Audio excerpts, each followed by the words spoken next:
What's going on, y'all? It's your boy E. Johnson. Welcome to my channel. Real quick, I was asked to comment on the Mary J. Blige. I believe his name is pronounced Kendu Reeves. I apologize if I'm pronouncing his name incorrectly, but basically they're going through a really nasty divorce.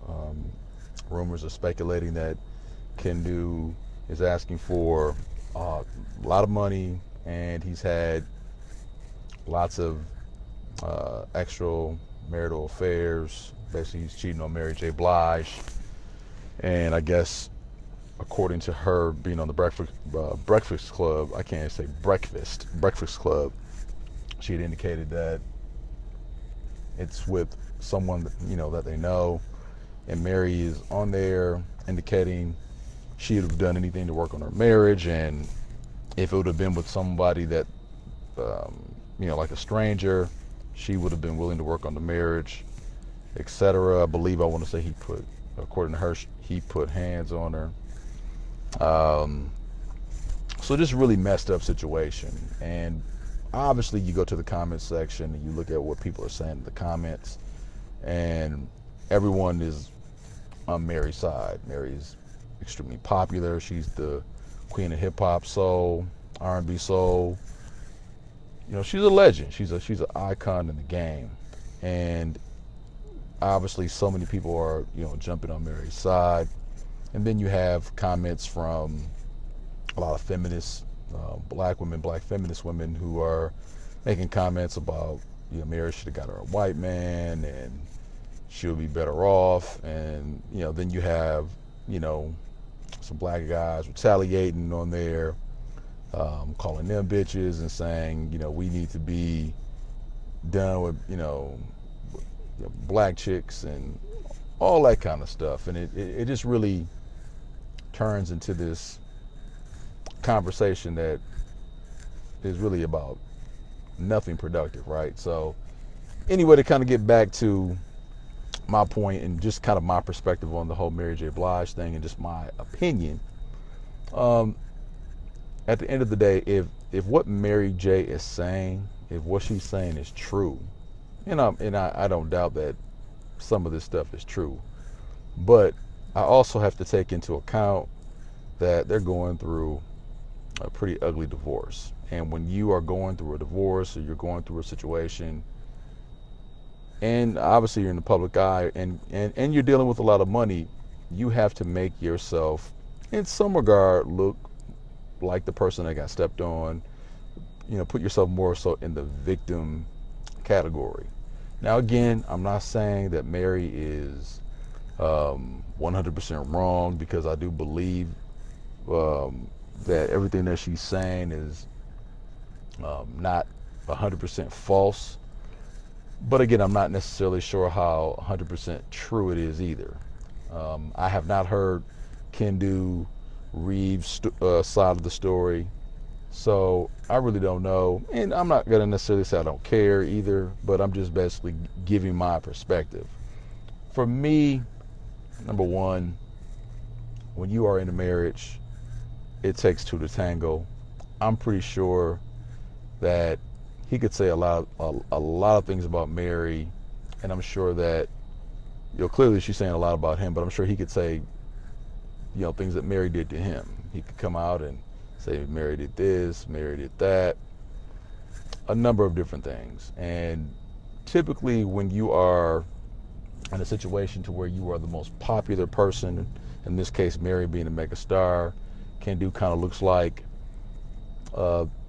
the little bum dude sidekick that Mary brought up. And to some degree that's not 100% false, because he wasn't popular. Mary obviously was the iconic superstar and he was attached to her, and it was really an upgrade for Kendu, right? In many respects. But nonetheless, just because he's quote unquote the sidekick guy, it doesn't mean that he doesn't have a valid story. It doesn't mean that he doesn't have a perspective. It doesn't mean that things didn't happen to him as well. So with all that stuff said, I think people need to listen to a lot of this stuff really with a great deal of perspective. Understand that there are two sides of every story, but at the end of the day, you're going to decide to believe what you want to believe anyway. For me, you know, I don't know. Like I said, I don't know. I've heard Mary's story, and from an emotional standpoint, I could just say, yeah, Mary's getting taken advantage of. She's married J Blige. This dude is a bum. I could do that, but I think it's, it doesn't. To me, it doesn't provide a whole lot of intellectual perspective if I just, go vouch for Mary just because she's Mary, and then this guy has no credibility. It would be no different if it was the other way around. If he was the mega icon and Mary was the alleged side second string chick, and I guess the narrative would be gold digger. He had paper, all of these things. Nonetheless, it's always interesting to see how people respond when you have, in this case, a woman who has a lot of money, prestige, or what have you, versus a man who came into the game who didn't necessarily have that.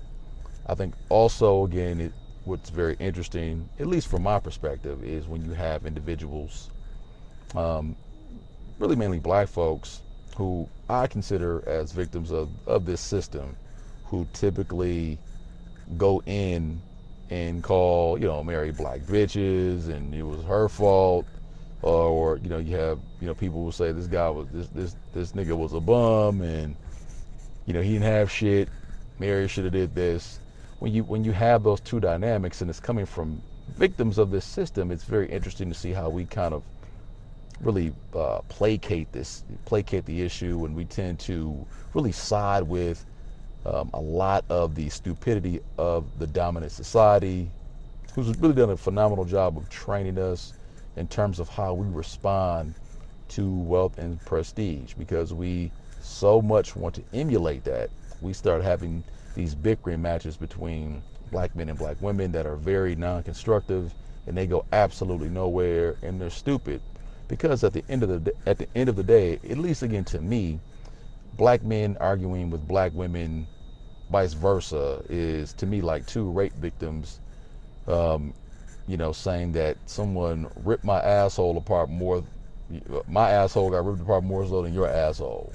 That to me is black men and black women arguing about really carfuffle and bull, in my personal opinion. Both groups are marginalized. Both groups are looked down upon, not just here in the States, but globally.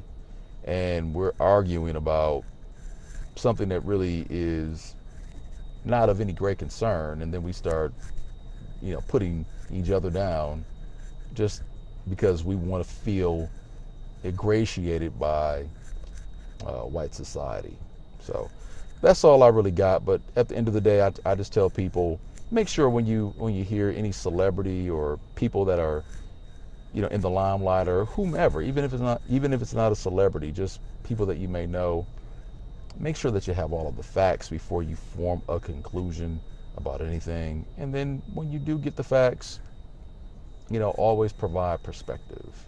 Try not to put everybody in one box and start going off on an entire demographic of individuals. Make sure that you're specifically focusing in on that specific individual. And obviously, if you see things that are consistent amongst a demographic, there's nothing wrong with pointing it out, but try to understand why that's happening, as opposed to being a contributor to the buffoonery. All right, that's all I got. It's your boy E. Johnson signing off. Like I tell everybody, don't allow ignorance to cost you money or health. Y'all take it easy. Peace.